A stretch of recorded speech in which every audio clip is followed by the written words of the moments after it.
I'm sure many of us know someone, if not you, who's felt uncomfortable talking about religion and money or just have feelings of shame or guilt about it. Welcome to Yahweh's Money, a podcast where we discuss the crossroads or intersections of religion and money. We're going to go deep into topics like tithing and saving and debt and so much more from the religious view. I'm your host, Shay Cook, CEO and founder, Crusaders for Change, LLC, and our co-host is Vanessa McNelley, one of our financial counselor, coach, educators. Let's talk about God and money. Well, welcome everybody back to Yahweh's Money. I am one of your co-hosts, Shay Cook, and we're wrapping up this series of feelings of failure and finances. I'm super excited about the conversations we've had around this topic. It seems to come up a lot. That's why we broke it out in 3 sections. But I know we're going to be talking about it in the future. But we also have our other amazing co-host, Vanessa McNelley. Hey guys, so glad to be back. This is lucky number 13 for our episodes. So glad to be here. I didn't even know that. Oh, yeah. Episode 13, Lucky 13, Feelings of Failure and Finances, Part 3. We got the 3 there, the numeration. I love it. I love it. So today we're going to be talking about how to regain confidence after financial loss and fear, and how to have conversations around that fear and finances, and also seeking help around the feelings of embarrassment and shame, and how do we know when is the right time to reach out. So I'm really excited to have these conversations today. Our first question though is, facing your finances after financial loss is tough. What is the first step in regaining your confidence? This is a very hard question, number one. Mm, I think that different people have different steps and different things to think about and look about. And I think it really depends on where we are in our walk as well. But honestly, I think number one for me is just acceptance, saying, this happened. I can't go back. I can't change things. I'm going to move forward. But really just accepting that it is what it is. I can't change it. Let's move on. And hopefully, I can kind of gain my momentum back with that too. I think with gaining that confidence back too, sometimes it's going to take some of us longer than others mhm, too. Just because, some of us do have a confidence issue. I know I do. You know, I want to make sure that, that I'm doing what I'm supposed to be doing and I'm making other people happy, which is not really what we're supposed to be doing, making others happy like that. But I think sometimes, if you lack confidence, it's going to take a little bit longer than if you already have some of that. Yeah, and I will take it a step further. I believe acceptance is number one step, but somewhere in that journey of regaining that confidence, you got to have forgiveness. Forgiveness for me, for yourself. It's very, very important in order for you to move forward. I have many stories around not forgiving myself and forgiving myself. I believe I've forgiven myself for most things I've done when it comes to loss, especially financial loss.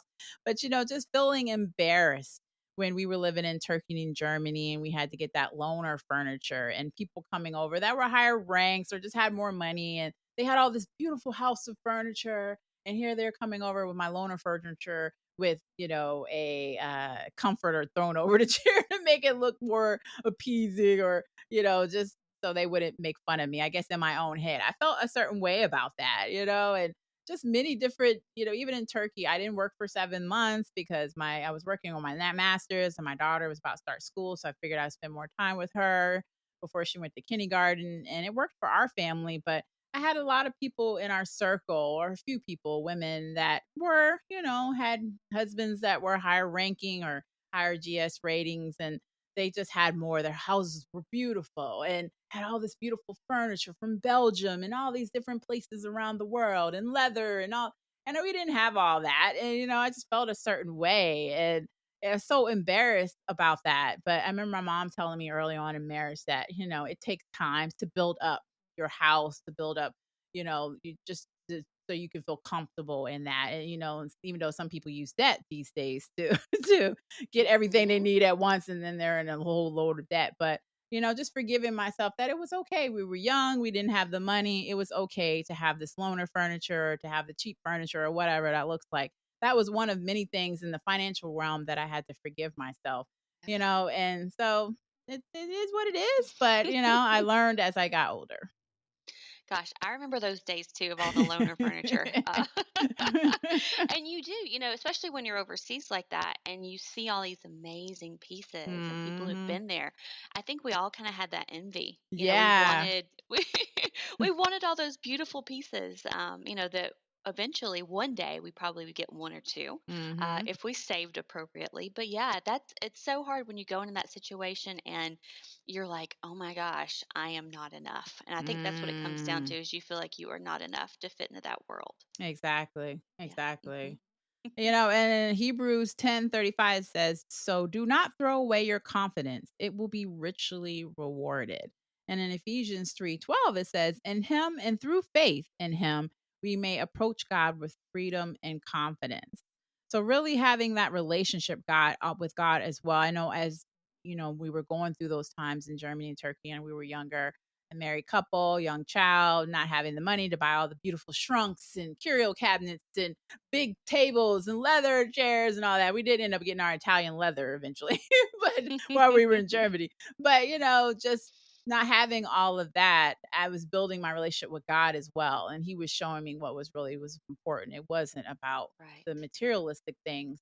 It was more about the relationship with Hmm. him and a relationship with the people and serving his people were more important. Eventually we did end up getting some really nice things, but that took time. We saved, did all the right things financially. But, again, that acceptance that we're not going to be like the Joneses, Kardashians, Cartiers that I say, and then to find forgiving myself for feeling that envy, for feeling that shame, Right. helped me move forward. Yeah. Yeah. Yeah. Too, I think a lot of times we look at confidence as being boastful or having an ego. Yep. you know? And I think especially like in religious settings, we're kind of taught that they're all the same thing, even though they're not. Yeah, really. It's okay to be confident in who you are and what you're becoming.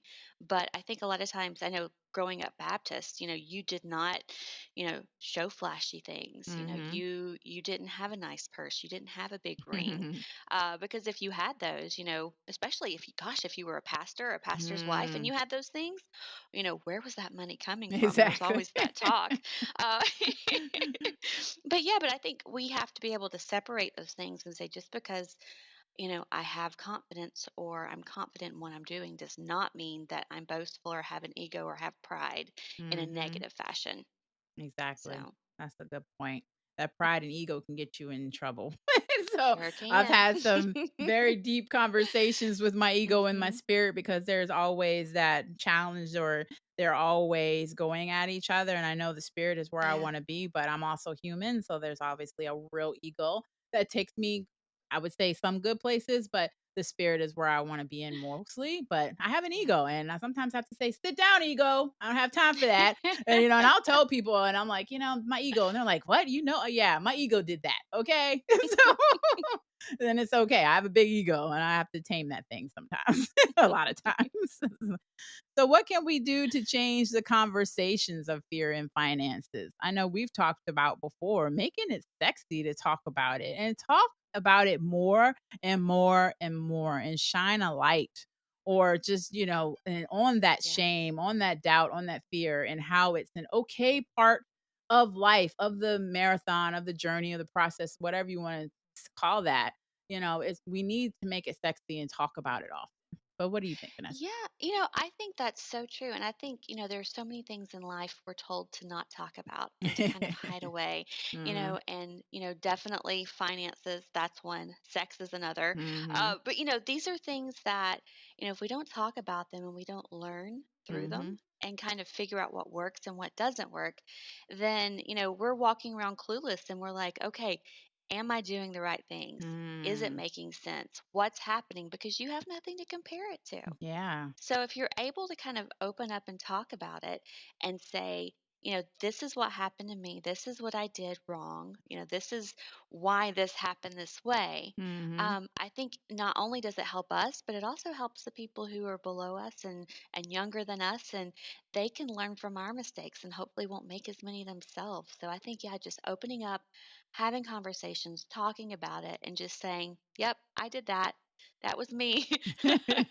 I own it. Exactly. Things happen, but I think that's something we really have to work on is just being able to say, This happened. It didn't work the way I wanted it to, and it's okay. It's It is okay. okay. Mhm. Exactly, because I say Mhm. people, especially in America, and I'm sure it's across the Yeah. world, talk more about sex and politics than anything. I'm like, really? You can talk about sex, even though I know some circles they don't.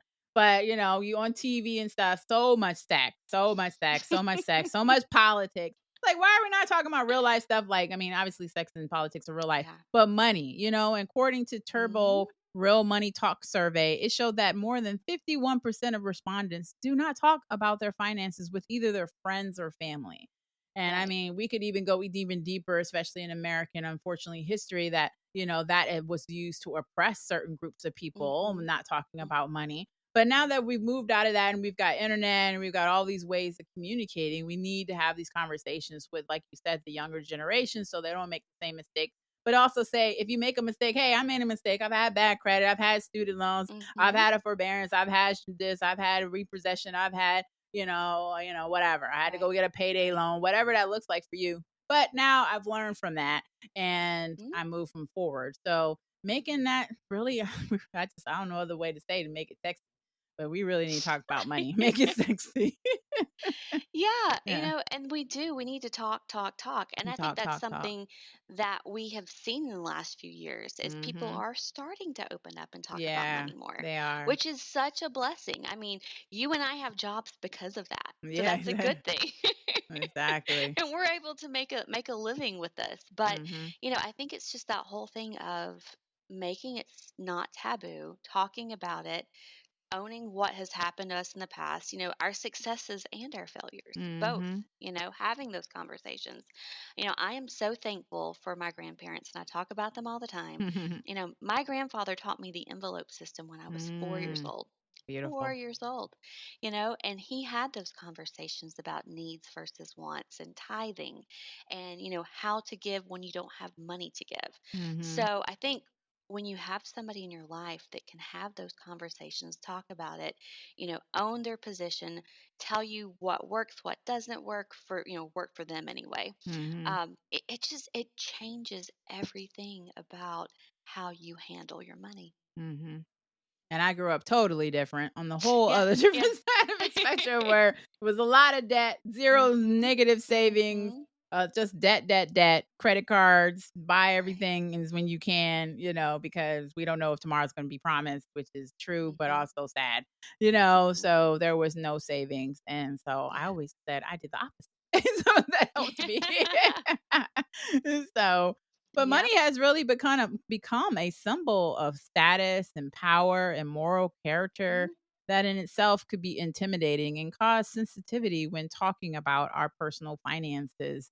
If you're sitting across the table and somebody's making 300, 400,000, $1 million, you're like, how are they going to look at me? I'm only making 30, Yeah. or, but Yeah. why should we even be looking at each other by the amount of money we have? That's just sad. What Yeah. about our character?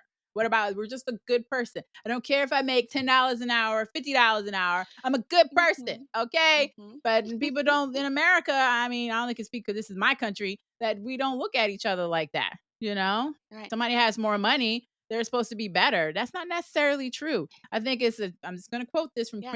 Kendrick Lamar was like, just because you got money don't mean you got credibility. You know what I mean? So, Mhm. I mean, Or like, class. it's Or class. or class. Exactly. But it's kind of shoved down our throats though in the Yeah. US. Like, almost all the reality shows are people who have tons of money, and we Yeah. we watch them get on their private jets and, Their have yachts. their right, exactly. I mean, I love Below Deck. That's one of my favorite shows. And my goal is to one day have enough money to go for one night. So, uh but we watch this all the time and we're surrounded with that. And we compare our lives to what we Mm. see. But the thing we have to keep remembering is we're seeing a sliver, you know?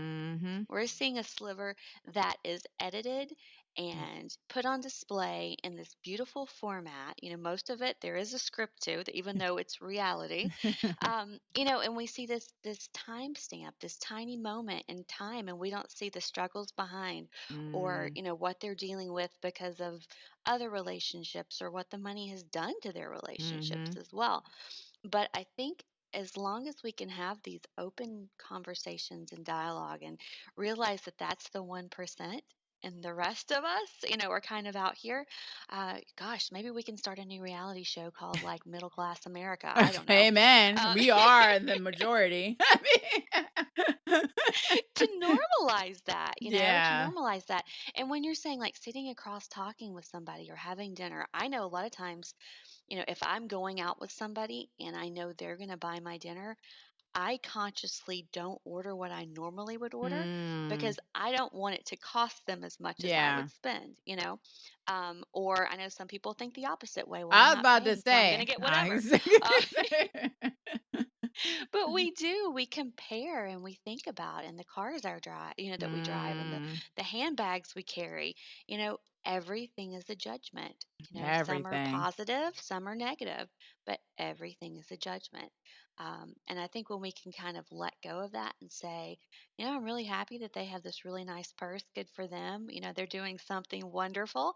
And not feel that jealousy because that's the one we've been wanting and have on our Pinterest page for the past 5 years. Uh, I think we just have to be okay with where we are, you know? Yeah.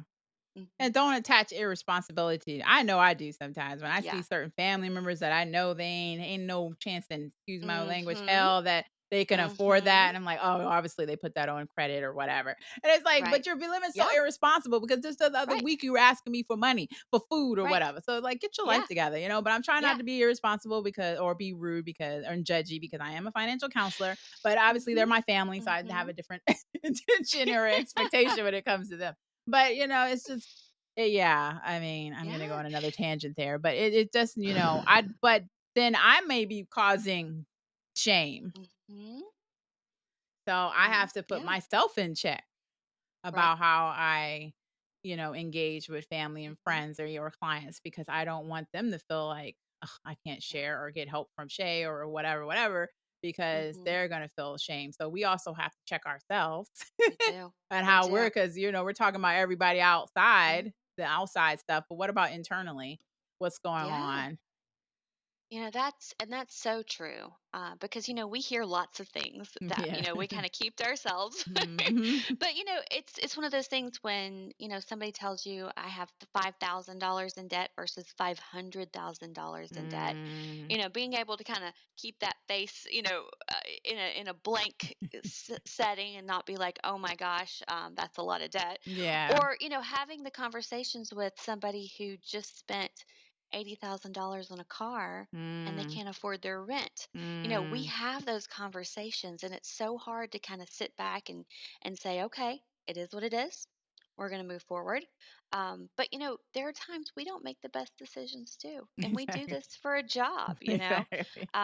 Like I have a friend and I was literally having a conversation with her this past week and she's a financial counselor and Mm. she's a CFP. And, she was telling me that she can't afford a car payment on what she makes. And I'm Mm. thinking, okay, all right, because then my head starts thinking and judging a little bit, even though you try not to. And it's like, okay, you don't have a house payment. You make what I make. You have a housekeeper. You have a pool boy. You have a lawn guy. And that's where my head goes. And And mine's it's like, too. Mine's too. right, right. And it's like, okay, we've got to stop doing that because we all have Exactly. different situations. We all have things that cause us stress in our lives. So Mm. sometimes having a housekeeper keeps that stress level in check too. Yeah. Um, but yeah, I mean, we do it too. You're so right. We do it too. I mean, it took me 22 years to get a housekeeper, but I understand. Hmm. I was very judgy to people that got housekeepers. I'm like, what the hell? Clean your own house. What the problem is? Like, I don't understand. Yeah, But yeah. when I see people, seeing going through their budgets with them or the spend plan, and I'm Hmm. like, you go, like you said, you got this, but everybody gets different Right. priorities, for different reasons. So Hmm. trying not to judge them is also hard as well. But we need to try to clear all that out and help people, Right. and it's hard, but it can be done. It can be Exactly. done. And seeking help can cause feelings of embarrassment and shame, kind of what we were saying. So, how do you know when it's the right time to reach out? So, how do you know? Oh gosh. I think the one thing that we probably see most is people who reach out when it's kind of too late. Yeah, If they would reactive. have reached, yeah, yeah, Mhm. exactly. If they would have come to talk to us 3 months before, 6 months before, a year before, Mhm. the situation would have been so different. So I would just say, when you think that there might be an issue or a problem, or before then, really, have those conversations. Like, just because you talk to somebody and you seek help doesn't mean there's a problem. You can be Mm. proactive. Mhm. That's the best client I have, is when somebody comes in and they're like, this is what I'm doing. I just want to make sure that, you know, there's something out there that I'm not seeing, Yeah. you know? And I think if we did that in all walks of life, if we have a nutritionist and we're like, hey, this is the diet I'm following. How does that look to you? Even though Mhm. it's pretty good, even with schooling, or, with work, going to talk to our supervisor before our year evaluation and say, Exactly. okay, yeah, so is there something that I can improve on? Is there Mhm. something that you want to see me do differently? Those are all things that, if we can just have those dialogues and we can accept someone giving us, constructive criticism. That's Mm. the other thing, That's the other is being thing. able to take it. Exactly.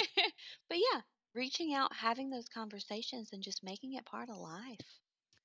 I agree because I know some would say, once you reach that rock bottom or you've exhausted all options, like you're saying, you're in reactive mode instead of being proactive. And at least for me, that's how it was. I'm not calling anybody for help or asking for any help until I'm like, I've tried everything on my own. Like that's why I tried it. My husband and I try to teach our daughter, like, we're here to help you, but at least try on some different options, figure it out on your own Yeah. before you start running to us to fix everything, because then Yep.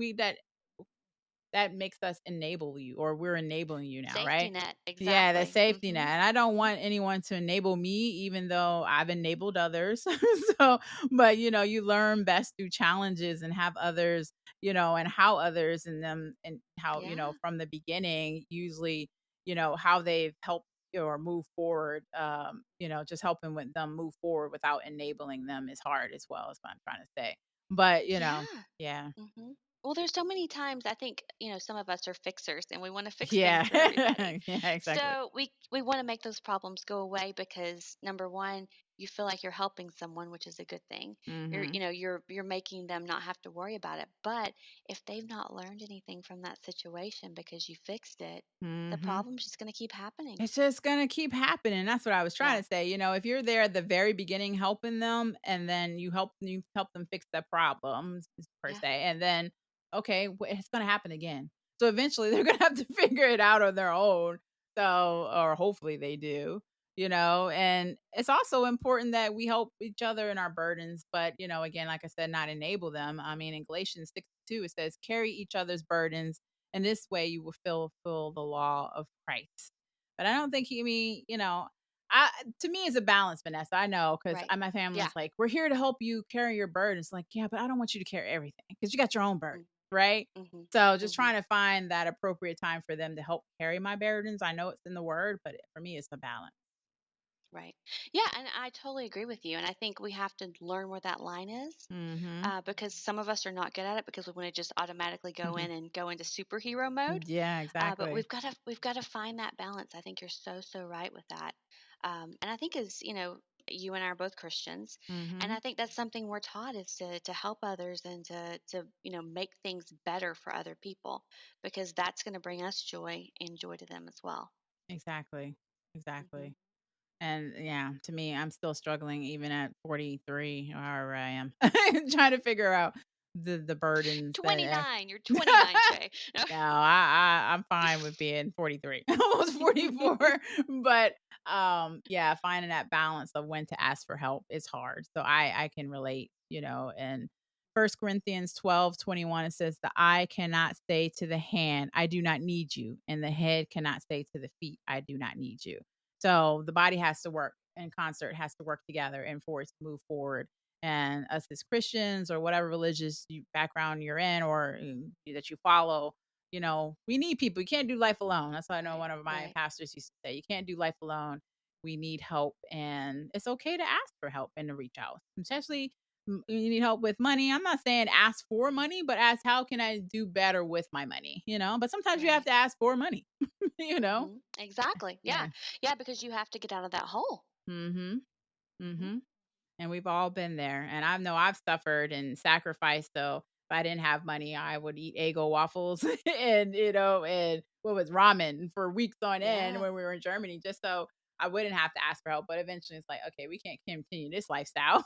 So let me go get some money from a relief society to get us back on track so we can eat healthier and eat better, but also figure out Yeah. why can't we afford to eat better, or and there's so many of those different situations I've faced over the last 20 plus years. And I'm sure as a child, my mom and dad did too, making those hard decisions of when to Right. ask for help or when to use credit. Cause maybe that's what they felt like all they could do was use a credit card to get by because they weren't managing right. I could say it could be managing right, or maybe because, dad was enlisted and he didn't have enough money.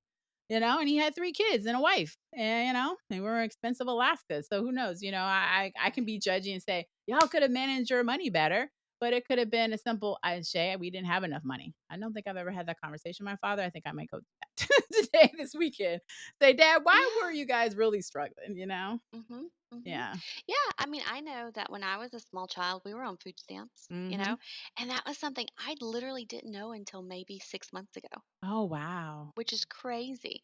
Crazy to not know that because I was having an honest conversation with my dad. Mm-hmm. Because when I was in college, my mom was like, "Nope, you got to make it. You got to do it. Go to the food bank." So I would go to Mm, the food bank for groceries in wow. college, and that is a super humbling experience It if you've is. never done that. Mhm. I've Mhm. been, and I've been on WIC, and I mean, Yeah. and I Yeah. I had to literally tell myself it's okay to be on WIC. I'm paying for it with my taxes, right? But that Yeah. was just really me dealing with shame and embarrassment of getting food for my Mhm. daughter, and that's because we couldn't afford it. And it really helped us, keep her healthy and stuff. But I am telling people all the time, if you qualify, use the resources. Now, I'm not saying exhaust it and use it. Right. That's the only thing you should be. You should be trying to figure out how to get out of that, Mhm. but it's there Mhm. for a reason and your taxes are paying for it. So Yeah. use those Yeah. resources. Yeah. Yeah, and I think, that's the thing we have to talk about and kind of think about is giving a hand up versus a hand out, and Mhm. using it to better the situation, and if we even go back, into teaching a man to fish versus giving him fish, those are things Mm. we have to think about too. How can we stop the cycle? How can we turn this into a teachable moment, even for ourselves when we go through it, Mhm. to make sure that it's not something that's just on repeat, Yeah. that it's something that we learn from and we grow from, and we Exactly. teach others from it too. That's the Teach other thing about it. others. Teach Mhm. others how to fish. Have those Don't conversations. Mhm. Mhm. Don't always just give a fish, teach them how to fish. That's what Exactly. I pride myself on. Exactly. I'm not gonna, I've given a lot of people fish, but now I'm like, all right, let me sit down with you. Mhm. Let me connect you with Crusaders for Change. We got a lot of great Yeah. counselors that can teach you how to fish instead of just giving you a Right. hand out. We're going to give you a hand up. Exactly. I love that. I Exactly. love this. Well, that's been great. Any final thoughts, Vanessa? I think this has been such an amazing part of our series and kind of Mm going through these episodes and just realizing that, I think we all have these stories. hmm. And if we share them with each other and we normalize failure as part of the process, hmm. I think that's something that we can all learn and grow from. So I say, let's just, let's talk about when things don't go as planned more Exactly. than when things go as planned. So, Yeah. yep, I say, let's just, open the conversation and keep it open. Yeah, it's okay. I mean, I love hearing good news Yeah. stories, but I also want to hear the background and the bad news. How did you get to the Yep. good news? I don't Hmm. want to be all bad news. Because that's why I Hmm. don't be on social so much. Because sometimes there's some people that all they report is bad news. I'm like, all right, you got to Yep. have something good in your life. Come on, you woke up, something. There's got to be something good to happen in your life. But also, I want to hear some bad news stories like Yep. bad news and here's the good news. Like let's connect that. Let's stop telling one side of the story because there's a whole Agreed. lot of it. So, oh, Agreed. this was great. This was so great. We have some amazing upcoming episodes coming up from the way to wealth with wise counsel in love or in lending. And you can tune into current and future episodes of Yahweh's Money wherever podcasts are found, including Apple, Google, and Spotify. Please email us. Please email us at Yahweh at Crusaders, the number 4change.org if you have any questions or topics you would like to discuss in a future episode. And thank you for joining us. And remember, it's always better Yahweh's way. Thank you for listening to this episode of Yahweh's Money. We hope you enjoyed our deep dive into the crossroads of religion and money. If you have any questions or suggestions of topics you would like to hear us tackle, please email us at yahweh@crusaders4change.org. Also, we would love to hear your feedback on today's episode, so please leave us a review and remember to subscribe to our podcast. To hear all of Yahweh's Money's latest episodes, please visit us at www.crusaders4change.org or wherever podcasts are found. God bless.